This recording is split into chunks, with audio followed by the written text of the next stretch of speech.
Ézéchiel, chapitre 38.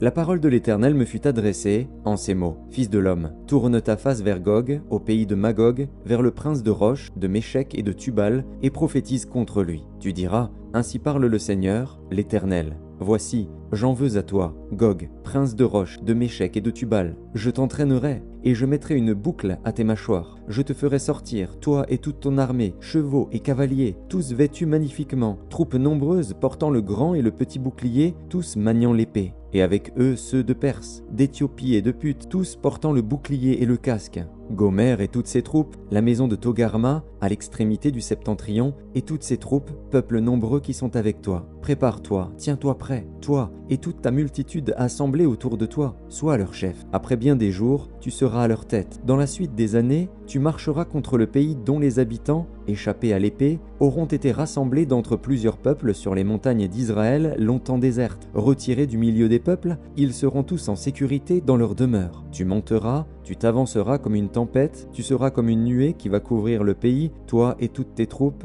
et les nombreux peuples avec toi. Ainsi parle le Seigneur, l'Éternel. En ce jour-là, des pensées s'élèveront dans ton cœur, et tu formeras de mauvais desseins. Tu diras, je monterai contre un pays ouvert, je fondrai sur des hommes tranquilles, en sécurité dans leur demeure, tous dans des habitations sans murailles, et n'ayant ni verrou ni porte.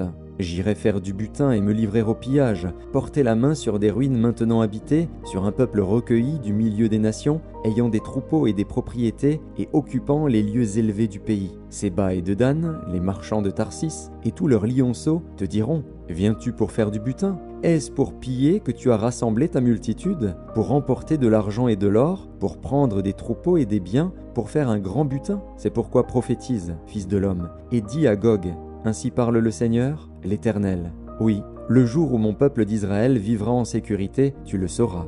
Alors tu partiras de ton pays, des extrémités du septentrion, toi et de nombreux peuples avec toi, tous montés sur des chevaux, une grande multitude, une armée puissante. Tu t'avanceras contre mon peuple d'Israël comme une nuée qui va couvrir le pays. Dans la suite des jours, je te ferai marcher contre mon pays, afin que les nations me connaissent quand je serai sanctifié par toi sous leurs yeux, ô Gog. Ainsi parle le Seigneur, l'Éternel.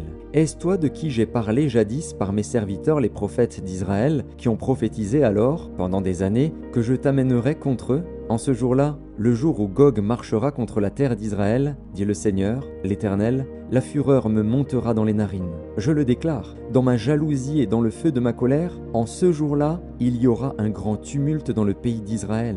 Les poissons de la mer et les oiseaux du ciel trembleront devant moi, et les bêtes des champs et tous les reptiles qui rampent sur la terre, et tous les hommes qui sont à la surface de la terre. Les montagnes seront renversées, les parois des rochers s'écrouleront, et toutes les murailles tomberont par terre. J'appellerai l'épée contre lui sur toutes mes montagnes, dit le Seigneur, l'Éternel. L'épée de chacun se tournera contre son frère. J'exercerai mes jugements contre lui par la peste et par le sang, par une pluie violente et par des pierres de grêle. Je ferai pleuvoir le feu et le soufre sur lui et sur ses troupes, et sur les peuples nombreux qui seront avec lui. Je manifesterai ma grandeur et ma sainteté. Je me ferai connaître aux yeux de la multitude des nations, et elles sauront que je suis l'Éternel.